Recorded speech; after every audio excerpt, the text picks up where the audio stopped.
আসসালামু আলাইকুম।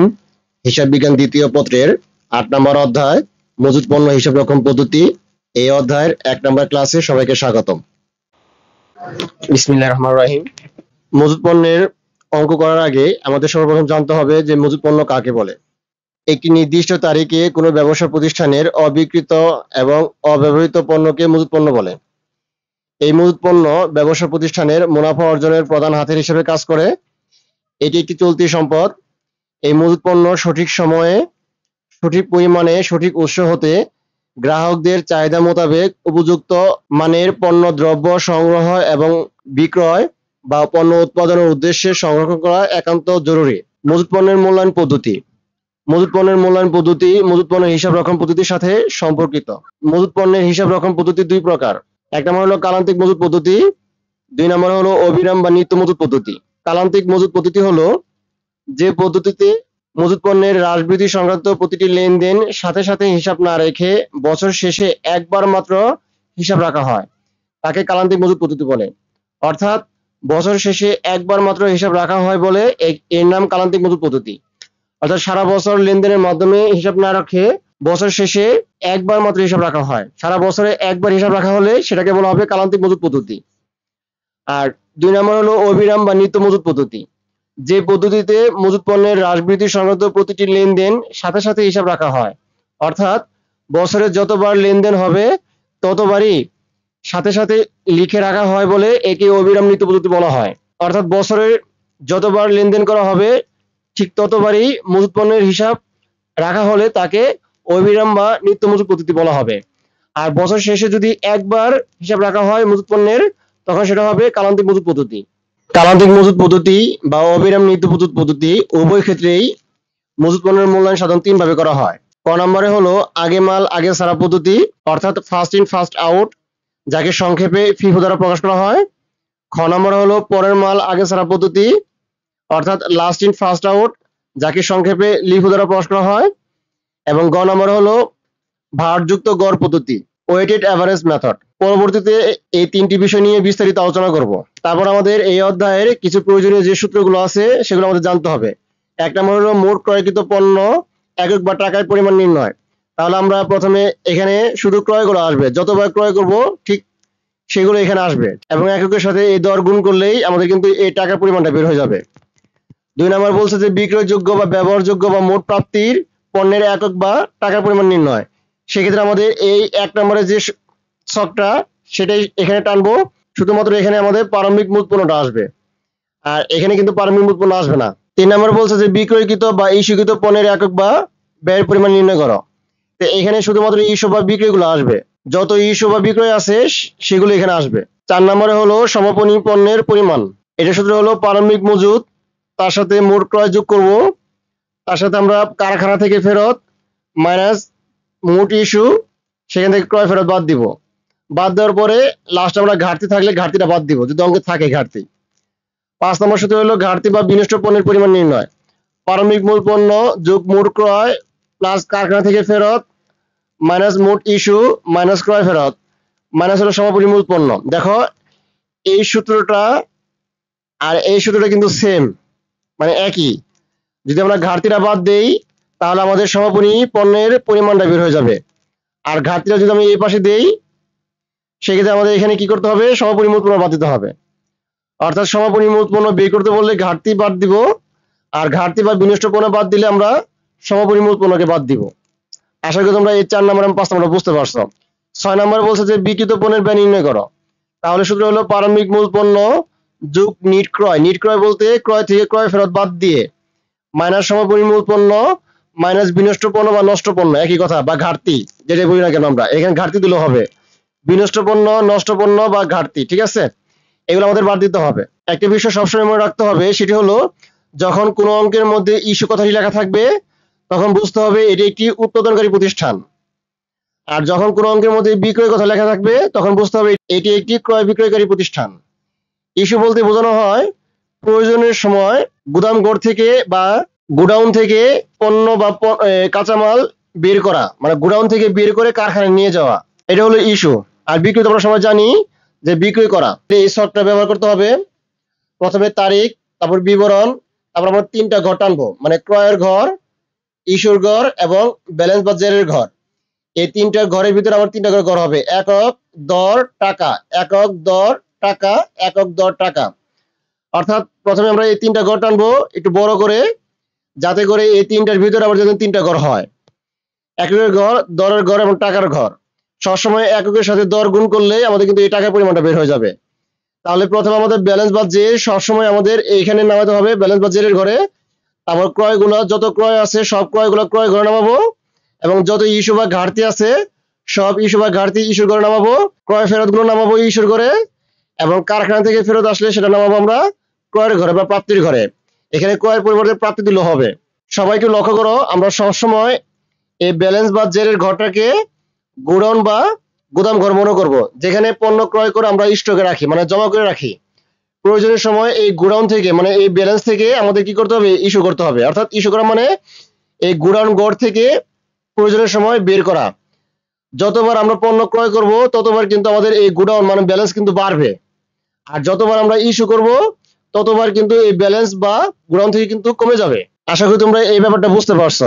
ক্রয় করলে আমাদের ব্যালেন্স বা জের, যেটাকে আমরা গোডাউন মনে করি, সেটা বাড়বে, আর ইস্যু করলে ব্যালেন্স বা জের বা গোডাউন থেকে আমাদের কোনোটা কমে যাবে। ক নম্বরে ছিল আগে মাল আগে ছাড়া পদ্ধতি, অর্থাৎ ফার্স্ট ইন ফার্স্ট আউট বা ফিফি পদ্ধতি। এর অর্থ হলো এই পদ্ধতিতে আগে ক্রয়কৃত পণ্য আগে ইস্যু বা বিক্রি করা হবে। অর্থাৎ সবার আগে ক্রয়কৃত পণ্য যখন আমরা গোডাউনে রাখবো, আর গোডাউন থেকে যখন বের করব তখন এই আগে ক্রয়কৃত পণ্যটাই গোডাউন থেকে বের করতে হবে, ইস্যু করতে হবে। সহজে বলতে গেলে এই পদ্ধতিতে পুরাতন পণ্যের মূল্য আগে ইস্যু বা বিক্রি করতে হবে। অর্থাৎ গুদামে যে দরের পণ্য আগে আসে সেই দরের পণ্য আগে ইস্যু বা বিক্রি করতে হবে। অর্থাৎ সবচেয়ে পুরাতন পণ্যটা আগে বের করতে হবে, এবং নতুন পণ্যের দর থেকে সমাপনী মূল পণ্যের মূল্যায়ন করতে হবে। একটি উদাহরণের মাধ্যমে ফিফি পদ্ধতির মূল পণ্যের খতিয়ান কিভাবে করতে হয় সেটা আমি তোমাদেরকে এখন দেখাবো। তাহলে আমরা সর্বপ্রথম এখানে প্রারম্ভিক জের ছিল 400 একক, আর প্রতিটার দাম ছিল 2 টাকা করে, মানে এই 400 পিস আর এক এক দাম হলো 2 টাকা করে। এটা কিন্তু প্রারম্ভিক জের ছিল। প্রথমে আমাদের জুনের 1 তারিখ লিখে প্রারম্ভিক ব্যালেন্স বা জের লিখতে হবে। পরীক্ষার মধ্যে যে কোনো একটা লিখবা, হয় ব্যালেন্স না হয় জের, যে কোনো একটা লিখলেই হবে। তাহলে সর্বপ্রথম এটা আমাদের ব্যালেন্স বা জেরে করে নামাতে হবে। যতগুলো অঙ্ক আছে সবগুলো অঙ্ক কিন্তু একইভাবে করতে হবে।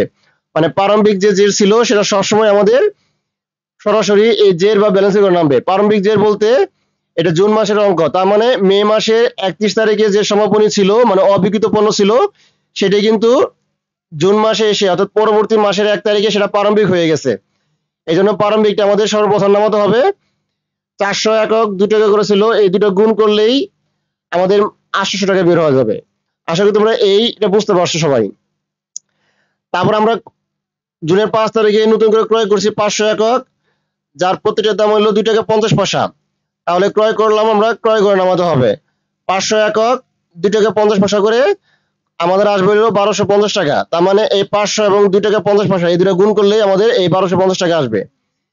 এখন আমাদের গোডাউনে আগে ছিল কত, 400, এই 400টা আমরা আগে নামাবো, মানে এখানে যা ছিল সেটা আমাদের আগে নামাতে হবে। 400 2 টাকা করে 800 টাকা। পরে আমরা নতুন করে ক্রয় করছি 500 2.5 টাকা করে 1250 টাকা। তার মানে 500 2 টাকা 50 পয়সা 1250 টাকা, মানে এখানে যা আছে এখানে কিন্তু আমরা তাই নামাবো। তাহলে এখন দেখো আমাদের কিন্তু গোডাউনের 2 ধরনের পণ্য আছে। এটা হলো 400 একক 2 টাকা রেটের, আর এটা হলো 500 একক 2 টাকা 50 পয়সা ধরে। এখন আমরা কি করছি, 8 তারিখে 350 একক ইস্যু করছি। ইস্যু মানে গোডাউন থেকে বের করা, অর্থাৎ গোডাউন থেকে বের করে কারখানায় নিয়ে যাওয়া। তাহলে আমাদের গোডাউনে ছিল 2 ধরনের পণ্য, 400 আর 500।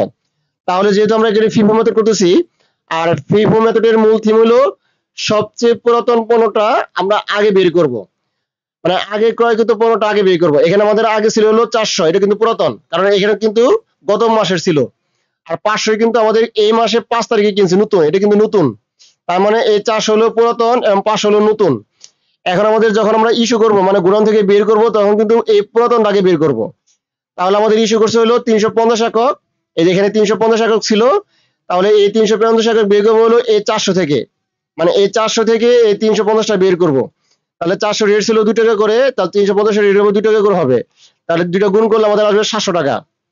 এখন আমাদের গোডাউনে এই 400 থেকে আমি 350 একক বের করছি, বাকি থাকে হলো 50 একক 2 টাকা রেটের 100 টাকা করে, কারণ এই 2 টাকা রেট ছিল। আশা করি তোমরা এটা বুঝতে পারছো।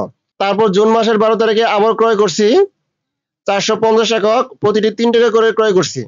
তাহলে ক্রয় 450 3 টাকা করে, দুটো গুণ করলে আমাদের আসবে 1350 টাকা। আমরা যতবার ক্রয় করব ততবার কিন্তু এই ক্রয় ঘরে নামবে, আর যতবার ইস্যু করব ততবার কিন্তু আমাদের ইস্যু ঘরে নামাতে হবে। তাহলে আমাদের মোট পণ্য হলো, আগের ছিল এই গোডাউনে ছিল হলো 2 রেটের পণ্য, এই দুইটা আগে নামাবো, এই দুইটা আগে নামাতে হবে। তারপর আমরা নতুন করে ক্রয় করছি সেটা আমরা নামাবো নিচে, সবার নিচে 3 টাকা করে। এখানে যা আছে যেভাবে আছে সেভাবে এখানে নামাতে হবে। এখন আমাদের কিন্তু এই গোডাউনে 3 ধরনের পণ্য আছে, সবাই লক্ষ্য করো। 50 টাকা হলো 2 টাকা রেটের, 500 হলো 2 টাকা 50 পয়সা রেটের, এবং 450 হলো 3 টাকা রেটের।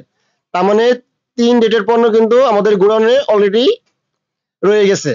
জুন মাসের 15 তারিখে আবার 420 একক ইস্যু করছে, মানে গোডাউন থেকে বের করছে। তাহলে আমরা যখন 420 একক গোডাউন থেকে বের করব, তো সর্বপ্রথম আমাদের কি করতে হবে, পুরাতন টাকে বের করতে হবে। তাহলে এই 50 টাকে বের করব, এই যে 50টা বের করলাম, বাকি থাকে কত, আর লাগে কত, আমাদের 420 বের করতে হবে। পুরাতন থেকে আমাদের 50টা বের করলাম, আর লাগে হলো আমাদের 370 একক। তাহলে এই 50টার দাম ছিল 2 টাকা রেটের 2 টাকা, আর বাকি 370 সেটা বের করব তারপর থেকে 500 থেকে। তাহলে 500 থেকে আমাদের এই 370টা বের করলাম। এটা রেট ছিল 2 টাকা 50 পয়সা, এটা রেট হলো 2 টাকা 50 পয়সা। তার মানে এই দুটো গুণ করে দিলে আমাদের কিন্তু এই 100 এবং 925 টাকা বের হবে। এখন আমাদের গোডাউনে কিন্তু এই 50 একক কিন্তু আর নাই, কারণ এই 50 কিন্তু সম্পূর্ণ বের করে ফেলছি, মানে গোডাউন থেকে বের করে ফেলছি। আর 500 থেকে বের করছি 370, আর বাকি থাকে কত, 130। আর এই 450 কিন্তু আমাদের এখনো ইনটেক অবস্থা রয়ে গেছে, মানে এটাকে ধরাই হয় না এখনো। তাহলে এই 430 এর পণ্য ছিল 2 টাকা 50 পয়সা রেটের, আর 450 ছিল আমাদের 3 টাকা রেটের।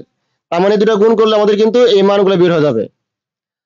আশা করি তোমরা এগুলো বুঝতে পারতেছো। আবার জুন মাসের 20 তারিখে আবার নতুন করে ক্রয় করছি 600 একক, যার প্রত্যেকটা দাম হলো 3 টাকা 50 পয়সা করে। জুন মাসের 20 তারিখে ক্রয় করলাম 600 একক 350 টাকা করে, তাহলে আমাদের মোট আসবে হলো 2100 টাকা। তাহলে আমাদের কিন্তু যেহেতু ক্রয় করছে, তার মানে গোডাউন কিন্তু বাড়বে। তাহলে আগের ছিল আমাদের 130 আর হলো 450, তাহলে আমাদের সর্বপ্রথম 130 আর 450 দুটো নামাবো, এখানে যেভাবে আছে এগুলো নামাবো এখানে, আর নতুন করে যেটা ক্রয় করছি সেটা আমাদের এখানে নামাবো। তাহলে এখানে কিন্তু আমাদের 3 রেটের পণ্য আছে, এটা হলো 2 টাকা 50 পয়সা রেটের, এটা হলো 3 টাকা রেটের, এটা হলো 3 টাকা 50 পয়সা রেটের। এটা কিন্তু সবচেয়ে পুরাতন। তারপর পুরাতন হলো 450, তারপর সবচেয়ে নতুন হলো 600। এখন আমাদের পরবর্তীতে আবার ইস্যু করছে কত, 1000 একক জুন মাসের 30 তারিখে। সবাই লক্ষ্য করো, জুন মাসের 30 তারিখে কিন্তু আমাদের 1000 একক ইস্যু করছে।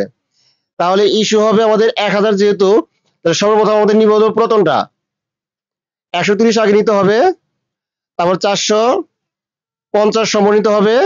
তাহলে 130 আর 450 কত হলো, 580, আর লাগে কত, 420 লাগে। আমাদের এই সব মিলে কিন্তু 1000 বানাতে হবে, 1000, যেহেতু আমরা এখানে 1000 ইস্যু করছি, এই জন্য এই সব মিলে আমাদের 1000 বানাতে হবে।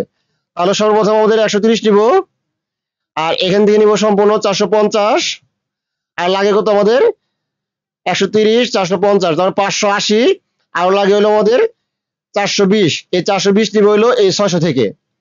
তাহলে 130 এর রেট ছিল হলো 2 টাকা 50 পয়সা, আর 450 এর রেট ছিল 3 টাকা করে। আর এই 600 থেকে যেহেতু আমরা 420 নিছি, তাহলে এই 600 টাকার রেট ছিল 3 টাকা 50 পয়সা করে, এই জন্য আমাদের এখানে 3 টাকা 50 পয়সা করে ধরতে হবে। তাহলে এই সবগুলো গুণ করলে আমাদের এই মানগুলো আসবে। এখন আমাদের এটা কিন্তু আর স্টকে নাই, কারণ এটা সম্পূর্ণ আমরা ইস্যু করছি, বের করছি। আর 450 কিন্তু সম্পূর্ণ বের করছি। ইস্যু করা মানে গোডাউন থেকে বের করা। আমি বারবার বলতেছি, ইস্যু বলতে বোঝানো হয় প্রয়োজনের সময় গোডাউন থেকে বা গুদাম ঘর থেকে পণ্য বা কাঁচামাল বের করা। তাহলে সর্বপ্রথম আমরা 130 বের করছি, তারপর 450 বের করছি, আর এই 600 থেকে বের করছি মাত্র 420, আর বাকি থাকে হলো 180। এই 180 কিন্তু আমাদের এই 600 থেকে কিন্তু 180 রয়েছে, কারণ এটা আর এটা কিন্তু আর নাই, এটা কিন্তু আর হবে না। আর বাকি যা আছে এই 600 থেকে যখন 420 ইস্যু করছি, বাকি থাকে 180, আর 180 হলো এই 3 টাকা 50 পয়সা রেটের, এই দুটো গুণ করলে আমাদের কিন্তু এই 630 বের হবে। তাহলে আমাদের সমাপনী মূল পণ্যের মূল্য হবে এই ব্যালেন্সের ঘরের সর্বশেষ যা থাকবে সেটা কিন্তু আমাদের সমাপনী মূল পণ্য। তাহলে আমাদের এই ব্যালেন্স বাজারের ঘরের সর্বশেষে যা আছে কত আছে 180 একক, আর দাম হলো আমাদের 630। এটাই কিন্তু আমাদের সমাপনী মূল পণ্যের একক এবং এটার সমাপনী মূল পণ্যের মূল্য। আশা করি তোমরা এই ফিফো পদ্ধতিটা বুঝতে পারছো। তারপর আমাদের খ নম্বরে ছিল পরের মাল আগে ছাড়া পদ্ধতি, অর্থাৎ লাস্ট ইন ফার্স্ট আউট, যেটাকে সংক্ষেপে ফিফো দ্বারা প্রকাশ করা হয়। এই পদ্ধতিতে সবার পরে ক্রয়কৃত পণ্য আগে ইস্যু বা বিক্রি করা হয়। সহজে বলতে গেলে এই পদ্ধতিতে সবচেয়ে নতুন পণ্যের মূল্য আগে ইস্যু করা বা বিক্রি করতে হবে। অর্থাৎ গুদামে যে দরের পণ্য সবার পরে আসে সেই দরের পণ্য সবার আগে ইস্যু বা বিক্রি করতে হবে। অর্থাৎ পুরাতন পণ্যের দর থেকে সমাপনী মূল পণ্য মূল্যায়ন করতে হবে। এই পদ্ধতির মূল কথা হলো সবচেয়ে নতুন ক্রয়কৃত পণ্যটা আগে বের করতে হবে গুদাম ঘর থেকে। এই উদাহরণের মাধ্যমে আরো পরিষ্কারভাবে আমাদেরকে বুঝিয়ে দেওয়া হলো। তো সেম 1 নম্বর অঙ্কে যে উদাহরণ দেখছিলাম ওই অঙ্কটাই এটা শুধু লিফো পদ্ধতিতে করতে হবে। আগেটা ছিল আমাদের ফিফো পদ্ধতিতে, আর এটা করবো আমরা লিফো পদ্ধতিতে। তাহলে এখানে প্রথমে আমাদের আগের মতোই জুন মাসের 1 তারিখে ব্যালেন্স ছিল 400 একক 2 টাকা করে। প্রথমে আমরা 400 একক 2 টাকা করে নামাবো 800 টাকা। আবার জুনের 5 তারিখে ক্রয় করছিলাম 500 একক 2.5 টাকা করে। এই দুটো গুণ করলে আমাদের আসবে হলো 1250 টাকা। তাহলে আমাদের গোডাউনে দুই ধরনের পণ্য আছে এখন। আগে ছিল 400 2 টাকা করে 800 টাকা, মানে এখানে যা আছে সেটা আগে নামাবো। আর নতুন করে ক্রয় করছি 500 1250 টাকা 2 টাকা 2.5 টাকা করে। তাহলে এখানে 500 একক 2 টাকা 50 পয়সা 1250 টাকা, মানে এখানে যা আছে এখানে কিন্তু তাই বসাতে হবে। জুন মাসের 8 তারিখে আমরা 350 একক ইস্যু করছি, মানে গোডাউন থেকে বের করছি। তাহলে এই 350 হলো কোথা থেকে বের করব, পুরাতন থেকে না নতুন থেকে? এখন আমাদের দেখতে হবে এখানে কোন মেথডে করতেছি, লিফো মেথড। লিফো মেথডের মূল থিম হলো সবচেয়ে নতুন পণ্য থেকে আগে বের করতে হবে। তাহলে সবচেয়ে নতুন ছিল কোনটা, এই 500 একক, এটা কিন্তু সবচেয়ে পুরাতন, আর 500 কিন্তু নতুন। তাহলে এই 500 থেকে আমাদের এই 350 একক কি করতে হবে, বের করতে হবে, অর্থাৎ নিচ থেকে বের করতে হবে। ফিফো পদ্ধতি ছিল হলো উপর থেকে বের করা, আর লিফো পদ্ধতি ছিল নিচ থেকে বের করা। তাহলে এই 500 থেকে আমি এই 350 বের করব। তাহলে এই 500 এককের রেট ছিল আমাদের 2 টাকা 50 পয়সা করে। তাহলে এখানে কিন্তু আমাদের 2 টাকা 50 পয়সা করে বের করতে হবে। তাহলে এই দুইটা গুণ করলে আমাদের আসবে 875 টাকা। এখন আমাদের এই 400 কিন্তু আমরা হাত দিই না, এটা কিন্তু ইনটেক অবস্থা রয়ে গেছে। তাহলে 400 যে ব্যবস্থা এভাবে থাকবে, আর এই 500 থেকে যেহেতু আমরা 350 বের করছি, তাহলে বাকি থাকে কত 150। তাহলে 150 এর রেট হবে 2 টাকা 50 পয়সা, এখানে যেটা ছিল সেটাই। আর দুইটা গুণ করলে আমাদের আসবে হলো 375 টাকা। আশা করি তোমরা এটা বুঝতে পারছো। জুন মাসের 12 তারিখে আমরা আবার ক্রয় করছি 450 একক, যার দাম হলো 3 টাকা করে। জুন মাসের 12 তারিখে ক্রয় দিছি আমরা 450 একক 3 টাকা করে। এই দুটো গুণ করলে আমাদের আসবে 1350 টাকা। তাহলে আমাদের গোডাউনে যা ছিল এটা আগে নামাবো, আর নতুন করে যেটা ক্রয় করছে সেটা আগে নামাবো, এখানে সবার নিচে নামাবো।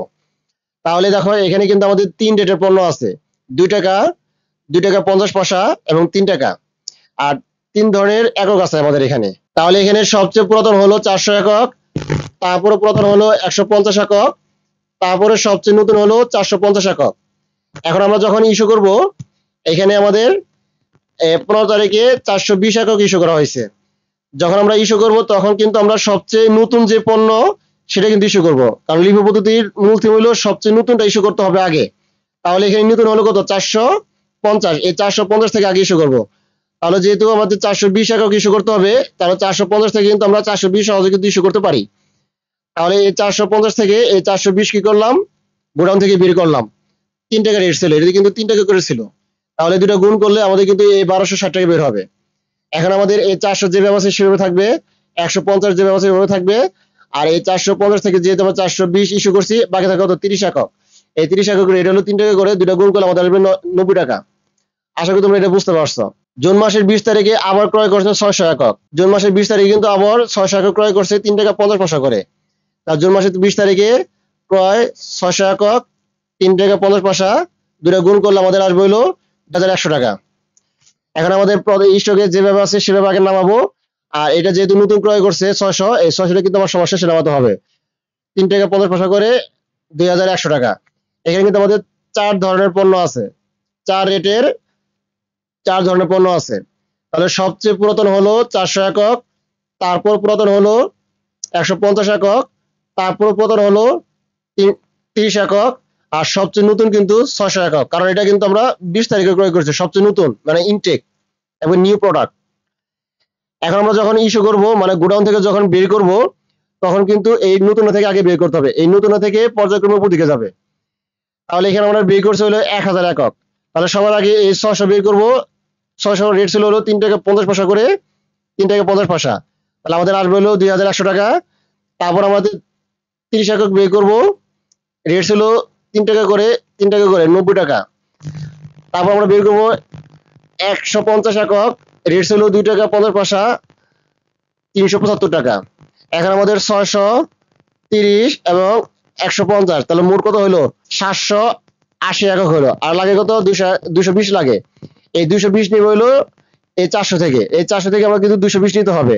এই 400 টাকা রেট ছিল 2 টাকা করে, তাহলে দুটো গুণ করলে আমাদের আসবে 440 টাকা। এখন দেখো সবাই, এই 600 কিন্তু আর নাই, কারণ 600 কিন্তু আমরা সম্পূর্ণ বের করছি। এই 30 কিন্তু আর নাই, 30 কিন্তু আমরা সম্পূর্ণ বের করছিলাম। আর 150 কিন্তু আমাদের আর নাই, 150 কিন্তু আমরা বের করছিলাম। এখন এই 400 থেকে বের করছি মাত্র 220, আর বাকি থাকে হলো কত 180। আর 180 টাকা রেট কিন্তু এই 400 থেকে, মানে এই 100 একক যে পনেরোটা ছিল সে কিন্তু এই 400 থেকে। আর 400 টাকা রেট গুলো 2 টাকা করে, এই জন্য এটা 2 টাকা হবে। তার দুটা গুণ করলে আমাদের আসবে হলো 360 টাকা। তাহলে আমাদের সমাপনী মূল পণ্যের মূল্য হবে এই ব্যালেন্স বা জেরের ঘরের সবার শেষে যেটা থাকবে সেটা কিন্তু আমাদের সমাপনী মূল পণ্যের একক, মানে 180। আর এই মূল্য হলো 360 টাকা, মানে টাকা যা হবে সেটা কিন্তু সমাপনী মূল পণ্যের মূল্য। আশা করি তোমরা এই লিফো পদ্ধতিটা বুঝতে পারছো। তারপর যদি কারো বুঝতে অসুবিধা হয় আমাকে কমেন্টের মাধ্যমে জানাবে, আমি চেষ্টা করবো তোমাদেরকে বুঝিয়ে দেওয়ার জন্য। তাহলে আমরা সর্বশেষ ভারযুক্ত গড় পদ্ধতি নিয়ে আলোচনা করবো। ভারযুক্ত গড় পদ্ধতি হলো গোদামে সংরক্ষিত মজুত পণ্যের মোট ক্রয় মূল্যকে মজুত পণ্যের মোট পরিমাণ দ্বারা ভাগ করে একক প্রতি পণ্যের ভারযুক্ত গড় পাওয়া যায় এবং এই হারে পণ্য ইস্যু করা হয়। প্রতিবার নতুন পণ্য ক্রয়ের সাথে সাথে নতুন গড় বের করতে হবে এবং ওই হারেই মজুত পণ্যের মূল্যায়ন করতে হবে। পণ্য ইস্যু বা বিক্রি করার সময় পূর্ববর্তী তারিখের পণ্যের গড় হার অনুসারে পণ্য ইস্যু করতে হবে। এখানে একটি উদাহরণ দিয়ে দিয়েছি, লক্ষ্য করো সবাই। সেম আগের অঙ্কটাই, মানে 1 নাম্বার এবং 2 নাম্বার যে অঙ্কটা করছিলাম সেই অঙ্কটাই, এটা শুধু আমরা ভারযুক্ত গড় পদ্ধতিতে করব। তাহলে গড় কিন্তু আমাদের আগের মতোই হবে। প্রথমে আমাদের জুন মাসের 1 তারিখে ব্যালেন্স ছিল 400 একক 2 টাকা করে 800 টাকা। এখানে 400 একক 2 টাকা করে 800 টাকা ছিল। পরে আমরা ক্রয় করছি কত 500 একক 2 টাকা 50 পয়সা, আর দাম আসছে হলো 1250 একক। এই দুটো গুণ করলে কিন্তু আমাদের এটা বের হয়ে যাবে। এখন লক্ষ্য করো ভারযুক্ত গড় পদ্ধতির মূল কাজ হলো এখানে একক কথা লেখা আছে, এখানে কিন্তু একক কথা লেখা আছে, আর এখানে কিন্তু টাকা লেখা আছে, এখানে কিন্তু টাকা লেখা আছে। তার মানে এককের সাথে এই একক যোগ করব আর টাকার সাথে এই টাকাগুলো যোগ করব। তার মানে আমাদের আগে ছিল কত 400 একক, পরে কিনছি কত 500 একক। তাহলে এই 400 আর 500 যোগ করলে আমাদের আসবে মোট 900 একক। আর আগের দাম ছিল কত 800 টাকা, আর নতুন করে কিনছি হলো 1250 টাকা। তাহলে এই 800 টাকা এবং এই 1250 টাকা যোগ করলে আমাদের আসবে হলো 2050 টাকা। এখন এই 2050 টাকাকে এই 900 দিয়ে ভাগ করলে আমাদের কিন্তু এই গড় দামটা বের হয়ে যাবে। এটাই কিন্তু ভারযুক্ত গড় পদ্ধতি। তারপর আমাদের জুন মাসের 8 তারিখে ইস্যু করছে 350 একক। তাহলে এখানে আমাদের জুন মাসের 8 তারিখে ইস্যু লিখবো 350 একক। আর এর যখন আমরা ইস্যু করব তার এখানে রেট ছিল কত টাকা করে 2 টাকা 28 পয়সা। তাহলে এই 2 টাকা 28 পয়সা ধরে আমাদের কি করতে হবে এই 15 ইস্যু করতে হবে। তাহলে আমাদের এই 900 থেকে এই 350 বাদ দিলে আমাদের বের হবে হলো 550 একক। যতবার ইস্যু করব ততবার কিন্তু আমাদের একক থেকে বিয়োগ করতে হবে, আর যতবার আমরা ক্রয় করব ততবার কিন্তু আমাদের এককের সাথে যোগ করতে হবে। তাহলে এই দুটো গুণ করলে আমাদের বের হবে হলো 798 টাকা। এখন আমাদের ছিল কত 2050 টাকা, এই 2050 টাকা থেকে এই 798 টাকা বিয়োগ করলে আমাদের আসবে হলো 1252 টাকা। আবার এই 1252 টাকাকে এই 550 দিয়ে ভাগ করলে আমাদের কিন্তু এই রেটটা বের হয়ে যাবে। তারপরে জুন মাসের 12 তারিখে আবার ক্রয় করছে 450 একক, প্রতিটা দাম হলো 3 টাকা করে। তাহলে ক্রয় করছে 450 3 টাকা করে, দুইটা গুণ করলে আমাদের আসবে 1350 টাকা। সেম আগের মতোই আমাদের এখানে একক ছিল কত 550, তার সাথে এই 450 যোগ করব, যোগ করলে আমাদের আসবে 1000 একক। আবার এখানে টাকা ছিল কত 1252 টাকা, তার সাথে 1350 টাকা যোগ করব, যোগ করলে আমাদের আসবে হলো 2602 টাকা। এখন এই 2602 টাকাকে এই 1000 দিয়ে ভাগ করলে আমাদের কিন্তু এই রেটটা বের হয়ে যাবে। আশা করি তুমি এটা বুঝতে পারছো। এই রেটটা কিন্তু আমাদের পরে বের করতে হবে, অর্থাৎ টাকাকে একক দ্বারা ভাগ করলে আমাদের কিন্তু এই রেটটা বের হয়ে যাবে। আবার জুন মাসের 15 তারিখে আবার ইস্যু করছে 420 একক। তাহলে আমাদের এখানে 1000 একক ছিল, এই 1000 একক থেকে এই 420 আমরা কি করব, বের করব গোডাউন থেকে। আর এটা রেট ছিল 2 টাকা 60 পয়সা, এখানে 2 টাকা 60 পয়সা নামাবো, আর এই দুটো গুণ করলে আমাদের আসবে হলো 1092 টাকা। এখন এই 1000, এখন আমাদের 2602 টাকা থেকে এই 1092 টাকা বিয়োগ করলে আমাদের আসবে হলো 1510 টাকা। আর 1000 একক থেকে 420 একক বিয়োগ করলে আমাদের আসবে হলো 580 একক। তার মানে একক থেকে একক বিয়োগ করতে হবে এবং টাকা থেকে টাকা বিয়োগ করতে হবে। বিয়োগ করলে আমাদের আসবে হলো 580 একক এবং 1510 টাকা আসবে। এখন এই 1510 টাকাকে এই 580 একক দিয়ে ভাগ করলে আমাদের কিন্তু এই 2 টাকা 60 পয়সা এটা কিন্তু রেট বের হয়ে যাবে। আশা করি তুমি এটা বুঝতে পারছো।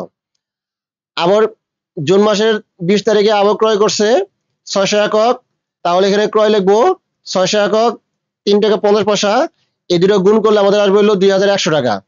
আমরা আগের মতোই এককের সাথে একক যোগ করব এবং টাকার সাথে টাকা যোগ করব। তাহলে আমাদের একক ছিল 580 একক, তার সাথে এই 600 একক যোগ করব, যোগ করলে আমাদের আসবে হলো 1180 একক। আর টাকা ছিল আমাদের 1510 টাকা, আর এখানে ছিল হলো 2100 টাকা। তার মানে এই 1510 টাকার সাথে এই 2100 টাকা যোগ করলে আমাদের আসবে হলো 3610 টাকা। এখন 3610 টাকাকে এই 1180 দিয়ে ভাগ করলে আমাদের কিন্তু নতুন একটা রেট বের হয়ে যাবে 3 টাকা 6 পয়সা। আশা করি তোমরা এই রেটটা বুঝতে পারছো। এটা আবার নতুন করে ইস্যু করছে কত, 1000 একক। তাহলে আমাদের এখানে 1180 একক থেকে 1000 একক ইস্যু করব, আর এটা রেট ছিল আমাদের 3 টাকা 6 পয়সা, এখানে 3 টাকা 6 পয়সা নামাবো, মানে এখানে যে রেট থাকবে সেই রেটে কিন্তু আমাদের ইস্যু করতে হবে। এখন এই দুটো গুণ করলে আমাদের আসবে 3060 টাকা। এখন 3610 টাকা থেকে এই 3060 টাকা বিয়োগ করলে আমাদের আসবে হলো 550 টাকা। এটাই কিন্তু আমাদের সমপরিমাণ উৎপন্নের মূল্য। তাহলে আমাদের সমপরিমাণ উৎপন্নের একক হবে 180 একক, আর সমপরিমাণ উৎপন্নের মূল্য হবে 510 টাকা। আশা করি তোমরা এটা বুঝতে পারছো। তাহলে আমরা একটি অঙ্কের মাধ্যমেই 3 ধরনের অঙ্ক দেখালাম তোমাদের। একটা হলো ফিফো পদ্ধতি, একটা হলো লিফো পদ্ধতি, আর একটা হলো ভার্জিত গড় পদ্ধতি। আশা করি তোমরা এই 3টা অঙ্ক যদি বারবার করতে পারো এবং ভালোভাবে বুঝতে পারো, বাকি যতগুলো অঙ্ক আছে তোমাদের জন্য কিন্তু সহজ হয়ে যাবে। সবাইকে অনেক অনেক ধন্যবাদ জানিয়ে আজকের মতো এখানে ক্লাসটি শেষ করছি।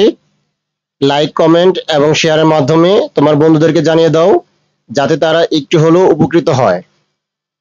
তাহলে সবাই ভালো থাকো, সুস্থ থাকো। আল্লাহ হাফেজ। আসসালামু আলাইকুম।